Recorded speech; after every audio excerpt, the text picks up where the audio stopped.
The 53rd District in southern Brevard County has been for a while a Republican seat.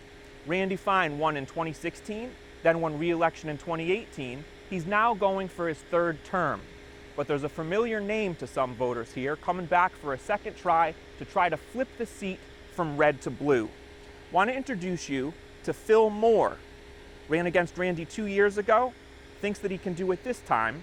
He's a medical device trainer by trade and also a patient coordinator at a dentist's office. We met inside Democrat Jim Kennedy's office. We wore face masks, and so that just shows and tells you how much of a factor COVID is right now. You went after it in 2018, That's correct. First time running for office in 2018. and you back. I am. I'm back to do it again. I feel like we made some headway in 2018. We actually were able to get a little bit of the message out there and get to some voters and let them know that there's somebody else to be voted on, to be voted for. And we made some positive headway, I think. So given that and seeing the need to bring forth the same issues, I decided to run again. It is a very unusual time to be running for office. What kind of challenges are you up against as a candidate when you can't do things that typically enable candidates to connect with the public? Yeah, it is.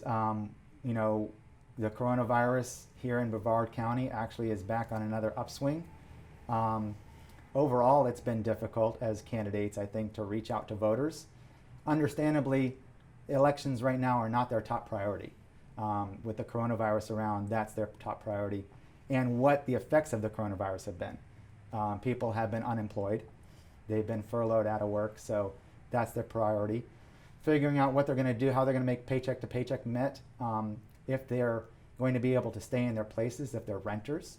We just saw that the governor just again extended the period of time, but he's doing it month by month, which makes it difficult for a lot of people. If you're worrying every few weeks on what you're going to be able to do and where you're going to live, that's psychologically difficult. So when that psychological difficulty is there, the last thing to think about is anything else. The priority is where am I going to live, how am I going to get food on the table. So understandably, I understand this, that it's not the priority right now of citizens to think about elections and worrying about what's happening in either August or November when you're worrying about next month. So having said that, I have actually been fielding a lot of phone calls myself as a candidate even on what we're doing with the unemployment system. People haven't been getting their paychecks. I'm included in that. I was furloughed. I have not received all my paychecks, especially the PUD from the federal government, and I haven't received all my back pay from when I was furloughed off. So I sit in the same situation as many people in Florida and as many people in Brevard sit. So I'm right there with them, and then so they're looking to me, Phil, how are you dealing with this? How is this affecting you, and how can we combat this? Whether it be rent, I'm a renter, so I understand, although luckily I'm able to make my payments, but some people are sitting in different positions on that, and I'm trying to do what I can to help them out. They're asking me these questions. When it comes to coronavirus, they're asking me, what places are mandatory masks, where you stood on that. And so I've been dealing with a lot of these issues. I think that's what we need right now, is we need candidates and people who will represent us, who represent the majority of Brevard, and especially in my district. And that's not what we see right now. We have a person right now who's the representative who's out on vacation right now. And that's disturbing. When we're seeing our numbers increase, we actually have the representative out on vacation when they need them most right now. How is the coronavirus going to affect the election? Okay, on election day, are you concerned that people aren't going to go to the polls, and is there a way to have their votes counted? Is there a push for mail-in ballots, or I wonder what your strategy is with that as a potential obstacle? That's a great question, and I think we had the opportunity to try to address those questions in special session. Unfortunately, we're not going to be in special session. Had we had an opportunity in special session, we could try to plan out for what's possibly could happen in November. We don't know. The word from our from those what we call specialists, the doctors, they're going to say that the number of cases are possibly going to increase again with the next wave of flu virus. Sure. So having said that, then we're going to see that's going to affect elections in November. If we saw that and we were able to predict that a little bit or plan for that, then we can put in other measures in place, whether that be expanding polling places, putting in more funding for mail-in ballots, giving that to the supervisor of elections in each county so they can deal with it accordingly. But we're not going to be able to deal with any of those. So we really don't know how we're going to be able to deal with it. I think if you have the opportunity to get a mail-in ballot, you should, because there's a lot of unknowns in November. What got you interested in politics in the first place? The need. The need was there in that really it came back to the differences in types of representatives who we are. We're two different types of people. We come from two different places.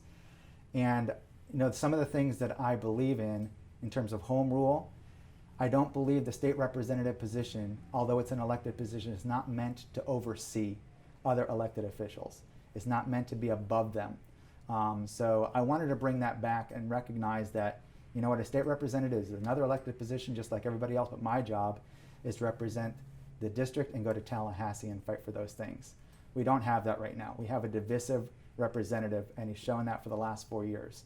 That's why I ran 2 years ago, right after I saw that happening, and that's why I decided to run again. I wonder, kind of changing gears here, Nikki Fried was the only Democrat elected in that last election. She is the Democrat sort of working in this Republican administration, and she deals with issues about the Second Amendment and marijuana. And I wonder if you could speak to those specifically, if that's part of your platform, if you think Florida is where we should be on those issues. It isn't a part of my specific, direct platform. My three main issues are going to be the economy, which we talked about. The environment's a big one here in Brevard County, and that's a part of my major platform. I do consider myself an environmentalist, and I've been in Brevard County since 1996, and I used to swim in the Indian River Lagoon, kayak, and paddleboard in there, but I don't do that anymore. I used to put on triathlons in the area, so we used to use that as our venue. So the environment's a huge issue of mine, and it will continue to be so in Tallahassee. And the third thing is education.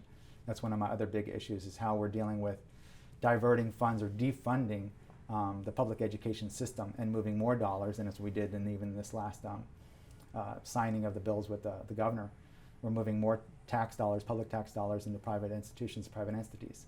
So those are some of my main issues. We move along, yes, looking at what we need to do in terms of gun reform. That is another issue that I hope we can tackle, but of course we need to have more people on the same page with that in Tallahassee. So do I think that's going to be something that we can tackle? Not without enough representatives to be able to deal with those issues. The other question was medical marijuana, or marijuana in general. Sure, because we have a lot of these places, popping up, these medical marijuana dispensaries, etc. It's like a whole new world out there. Yep, so I fully support them. I know I have family members who have benefited personally from the medicinal marijuana usage. I do think that we put people in jail with minimal quantities of marijuana, and then that's putting them in a bad situation. So we jail too many people too quickly. So I want to see us do a reduction of sentencings there. What's the way forward for Brevard County on the lagoon and the environmental issues that you're so passionate about? Is it just money, or is it also regulation? Good question, and it's a long answer if you don't mind. Sure. This is something that I've been following. I know this is important to you, so I want to give you an opportunity to talk about it here. Thank you. So part of what we did in Brevard County is we implemented a half-cent sales tax. That was self-imposed so that we could try to fix the Indian River Lagoon. And with that money, what we were doing is trying to study what needed to be done and how we can best fix the lagoon as we saw its decline. We knew about the decline long ago, in the 90s.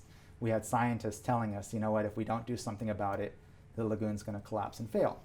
So we were able to put the half-cent sales tax through, which I was supportive of. And with that bit of money, we were going to start doing studies. The thinking was going to be that we would have a representative to take that to Tallahassee and look for matching funds. That did not happen. In fact, my opponent actually said that that was a bad idea, which I disagree with wholeheartedly. I think that would have been a perfect opportunity for us to say, look, we have funds already allocated toward this. We just need some matching funds from the state. But the studies showed that one of the best things to do was remove the muck. Muck removal is what is really causing a lot of the nitrogen in the lagoon. So we started looking at, from the studies, from science, and basically said, okay, this is what we need to do. That's been shown to start to improve the lagoon. I think what's happened is that politicians have been able to redirect the message. And now what you're hearing now is the problems is all the sewage and septic leaks that are coming out. That's a portion of it, but it is not the major part of what is contributing to the way the lagoon is. That's a portion of it. We need to deal with that. Now, the sad thing is that Representative Fine just had a portion of his bill just passed and get signed. Unfortunately, the funding from that portion of his bill doesn't come to the local area. It goes right back to Tallahassee. So we're not going to see that money unless somehow we're able to appropriate that back to us year after year. So that is unfortunate. We're actually going to get taxed and fined for having these leaks, but we're not going to see anything from the impact of that. So we're still going to have to figure out how we're going to pay for these things. And it's going to be a double whammy on our local taxpayers. So the Indian River Lagoon actually is a great example of how we need to deal with climate change, because we knew about the science on what's happening with the lagoon. We knew about it years beforehand. We knew what had to be done, but it took us years and years and years to finally say, you know what, let's do something about it, because the lagoon is finally on the point of collapse. And that's really where my position is on climate change too. We see the science. We know that global warming exists, and we know what the contributing factors are. We know we need to do something about it, and yet we're waiting and waiting and waiting, possibly until the point of time where it's going to be too late to actually take action on it. So I want to bring that type of approach to global warming as well.